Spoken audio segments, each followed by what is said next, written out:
Is Queensland Treasurer Cameron Dick. Treasurer, thanks so much for your time this morning. You said the 26th of October is a fight about the future of our state, not a referendum on the last 9 years.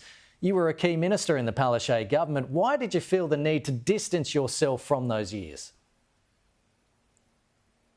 Not at all, Kenny. I thought I was going to be criticised for making a statement of the bleeding obvious. Of course the election will be a fight for the future, including our fully costed, fully detailed plans, while the LNP in Queensland are in hiding. But when you look to our past, I'm so proud as Treasurer to have delivered the lowest unemployment in Queensland history, the largest budget surplus, not just in Queensland history, but the largest budget surplus of any state or territory. We've created more jobs in Queensland than any other state or territory since the start of COVID, 367,000 jobs. And of course, because of our strong response to COVID, we saved thousands of Queensland lives. If the LNP want to fight on that, I'll fight on that, but I want to fight for Queensland's future, which is why that's why we set that out quite in detail yesterday in our budget papers. It's always a bit of a relief to get on the other side of budget lockup, but is this a reckless budget for the times? Are you certain that your budget will not add to inflation that federal Labor has been trying to avoid?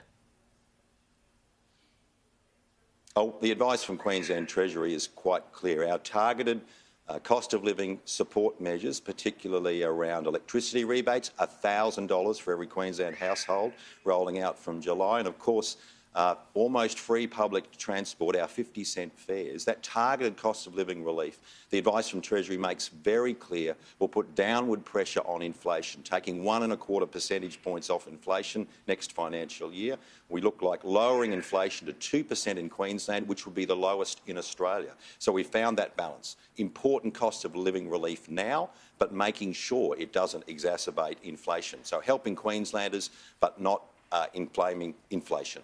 Some $3.7 billion of the $11.2 billion total cost of living relief is due to expire within 12 months, meaning it's going to be a nightmare for whoever forms government in October to hand down the next budget, and any future surpluses are dependent on those handouts ending in 12 months' time.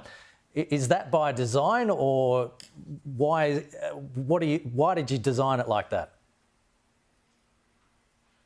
Well, look, there's nothing surprising about these cost of living relief measures, Kenny.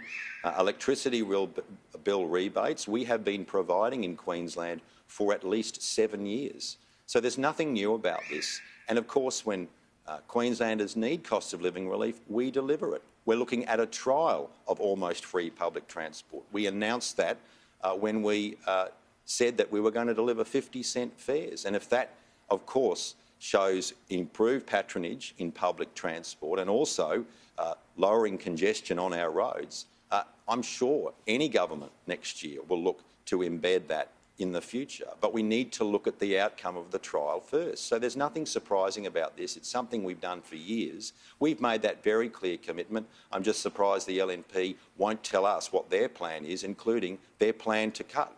We're running out of time, but Queensland's economy is in exceptionally good shape relative to other states. That was confirmed last week in the quarterly national accounts from the Australian Bureau of Statistics. So why is your government on track for an election wipeout in October, or at best you might cobble together a minority government?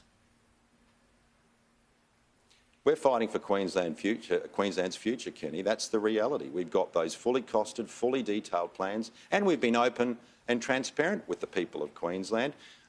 David Crisafulli, the leader of the LNP here, it's like it's half-time in the footy game, but he's hiding in the sheds. He doesn't want to come out and tell Queenslanders his plan. We know his plan is to lower debt. It's 19 months ago since he had a debt reduction plan. He hasn't announced the details yet. He says he's going to lower taxes. He's got a $6 billion black hole to build a new rail line to Maroochydore by the Olympics. He cannot do all of those promises and deliver them without cutting jobs, services and infrastructure. And so that's the contest, and we're up for it. Well, I don't think Queenslanders are going to be tricked by the LNP on October the 26th. Queensland Treasurer Cameron Dick, thanks for your time this morning.